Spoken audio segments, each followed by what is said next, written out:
innovation. Take it away. Thank you. Good evening, everyone. My name is Rick Marini. I'm the founder and CEO of a company called Branch Out. Branch Out is the largest professional networking service on Facebook.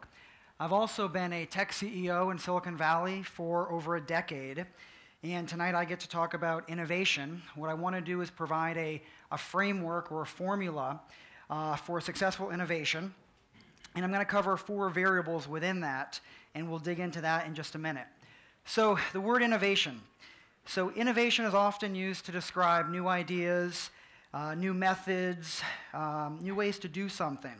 And innovation is change, and technology often drives that change. But there are core elements that are timeless, core elements that are often overlooked. And when those elements are fully leveraged, that's when the most impactful change occurs, the most impactful innovations. So those elements that are core to all of us that I'm talking about are relationships, money, and knowledge. Okay. So we want to talk, and by the way, within Silicon Valley, I've been doing this for a while. I've seen technology change the world. I've also seen companies fail, and not necessarily because they didn't embrace technology, but because they didn't harness the power of these core elements, these truths behind human nature. So let's talk about how technology has spread over the last, say, 50 or 60 years. So how long has it taken certain technologies to reach 50 million users? It's a big number. So let's start with radio. Radio took about 38 years. TV, 13 years. Internet, 4 years. And then let's talk about Cityville, the most popular app right now on the Facebook platform from Zynga, to reach over 50 million users, 1 month. Pretty amazing. And by the way, Facebook has 60 million status updates every day. So what is that formula? I think winning innovation combines the best-of-breed technology with those elements of human nature. And there's 3 that I want to talk about. The first is relationships. So let's put this in the context of social networking. So my first company was called Tickle.com that I founded back in 1999. And we were one of the larger social media sites. And a friend of mine, Jonathan Abrams, started a competing site called Friendster. And Friendster, if you recall, was originally started as a dating site, and it grew beyond that to be really a global network of relationships. Friendster grew to be a big site, 90 million users. 2 reasons that Friendster didn't end up being the big winner. One is that its technology didn't scale with its growth. And number 2, these friendships that you had globally weren't your true friends. A bigger example of that, the next big one is Myspace. It grew to about 260 million users. Myspace was originally founded on the idea that people wanted to connect with musicians and celebrities. What happened to Myspace is that it became a place for collecting friends, almost a leaderboard on who's got the most friends. These aren't your real friends. You don't have millions of friends, right? So who got it right? We know Facebook did. Mark Zuckerberg started on the Harvard campus and knew that the personal connections that you had within your community meant the most. He expanded that to other colleges and expanded that out to the larger friend network and then the family network and then professional connections and everything that is within Facebook today.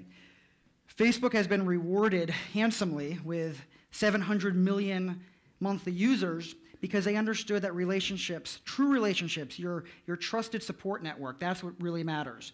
So where do we go from here? So we've had these large networks, and we've brought it down into something that's more personal. And now a friend of mine, Dave Morin, started a company called Path, and maybe that's the future. So Path is a photo-sharing site that's new. You may not have heard of it yet. What they're doing is trying to bring it down to a level of only 50 people in a group to share photos with. And some of this is based on Dunbar's number. So if you know what that is, Dunbar's number is the cognitive limit on the number of stable relationships that any one person can maintain. Dunbar has that number at 150. Path has brought that down a bit lower to 50. And maybe that's the future of social media and social networking and relationships. The second tenet I want to talk about is money. And let's talk about everything from coupons to Groupons. So everyone has probably used Groupon, extremely successful website, one of the fastest growing in terms of users, revenue, and market cap. I read on TechCrunch yesterday they're now being valued at $25 billion. So before Andrew Mason started Groupon, he actually had a site before that called The Point. The Point was a social activist site, and with a similarity to Groupon in that once enough people signed up to take an action on The Point, that would kind of tip the deal, and you would all take that action. Maybe it's boycotting a certain product. So Groupon took that similar functionality, or that similar thinking, with deals. And why did The Point go largely unnoticed where Groupon became this huge runaway success?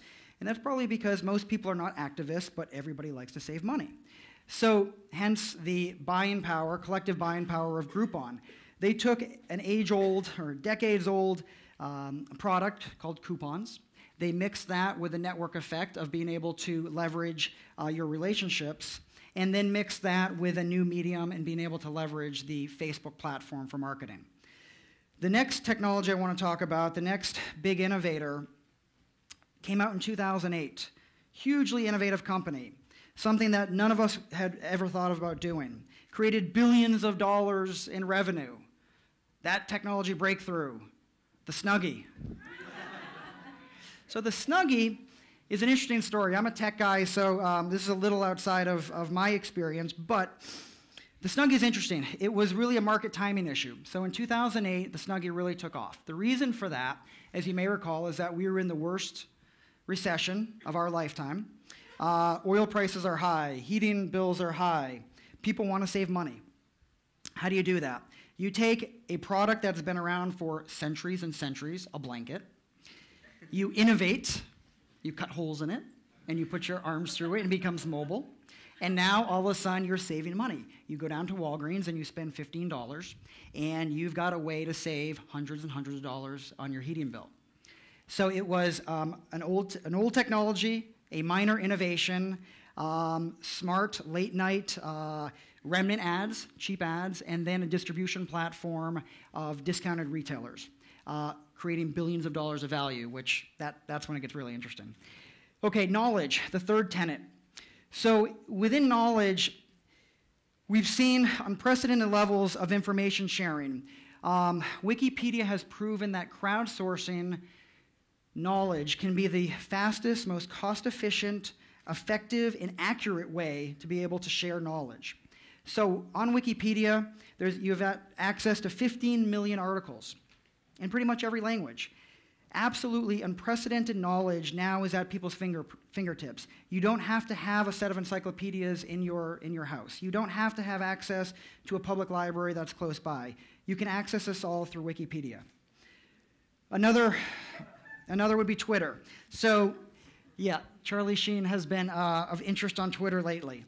But I want to actually talk about more of the serious side of Twitter and being able to disseminate short bursts of knowledge, of information, 140 characters at a time. Using Twitter to know what is happening in the world. As soon as there's a natural disaster in Japan, people knew about it. Being able to leverage Twitter to be able to find out what's going on in a country that's having a revolution that has had traditional press cut off. Twitter is giving us that information and that knowledge sharing at 140 million tweets per day. Quora. So is Quora the future? Quora is really interesting. It's a newer company, but really interesting because they have become the default expert network for Q&A. Really interesting information dissemination. As an example, in December, one of the Quora users asked a question, which was, back in the 1990s, how much did AOL spend in sending out all those discs, right? A lot of money. So if you could ask anyone, if you're sitting in Iowa and you want to get to the person that knows that answer, you'd want to talk to Steve Case, the founder and CEO of AOL. On Quora, guess who answered that question? Steve Case. It's absolutely amazing. So what's the future of innovation? So I promised you a formula. So here's my formula. I said there's 4 elements. One is having the technology platform to combine relationships, money, in knowledge. So how does that happen? So I want to give you two examples. One, a concrete example, which is an iPad. An iPad is giving you access around the globe. And by the way, the second example is the same picture, which this might be our new office in 5 or 10 years. I'll tell you why. Using an iPad, you've got access to that global network of relationships that you create. So you could be sitting on the beach in Bali, communicating with your engineers in Bangalore, and your designers in Buenos Aires, and Skyping with your investors in Silicon Valley. All of this from the iPad. And in doing that, you are leveraging the relationships that you have. You are doing it in a way that seeks out the best talent around the world in the most cost-efficient way because it's in their local territory. That, to me, is a winning formula for success. So whether you're creating the next Google, the next Groupon, the next Snuggie, use this formula, be the innovators, and I wish you the best of luck. Thank you.